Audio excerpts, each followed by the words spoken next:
so I mentioned that we do know, according to my Wikipedia research, who constructed these first trig tables, and he was the scientist Hipparchus.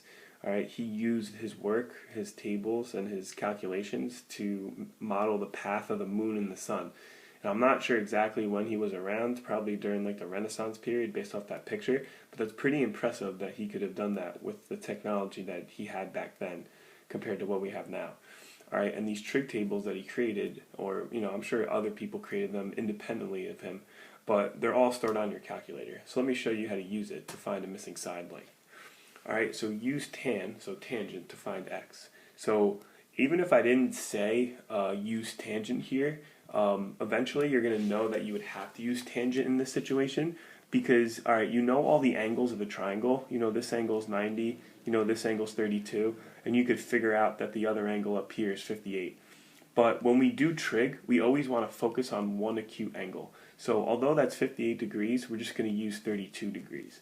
Now, how do I know to use tangent? Well, I know to use tangent because I'm looking for, I'm given the opposite leg, because 11 is opposite 32, and it's a leg because it forms the right angle. And I am looking for the adjacent leg. So since tangent is equal to opposite over adjacent, and I'm looking for the adjacent, and I'm given the opposite, I'm going to use tangent. So I'm going to set up a proportion here. I'm going to write the tangent of 32 degrees, all right? Now, I know that value. It's stored in your calculator because every 32, 58, 90 degree triangle has the same ratio between their opposite and adjacent sides. And we'll look that up in a second.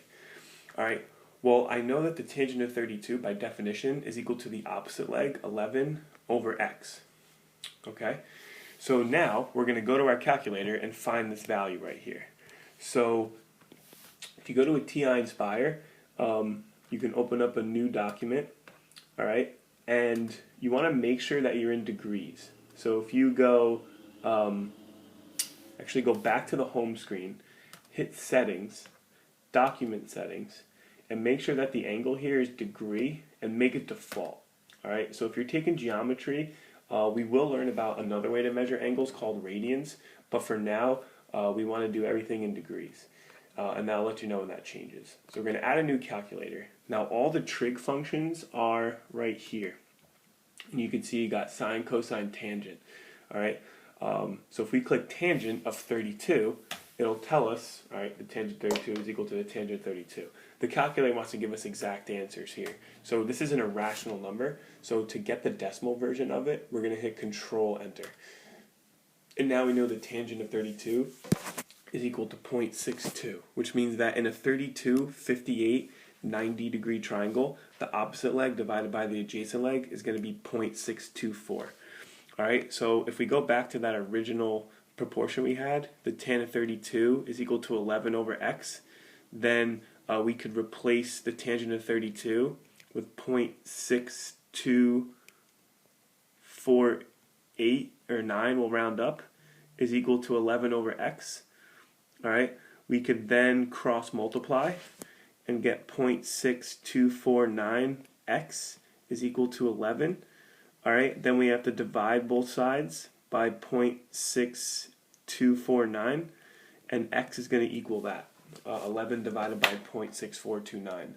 So now if I type that in my calculator, 11 divided by this number here, I get that that side length was 17, oops, I don't know what happened there, but I get that that side length is equal to 17.6.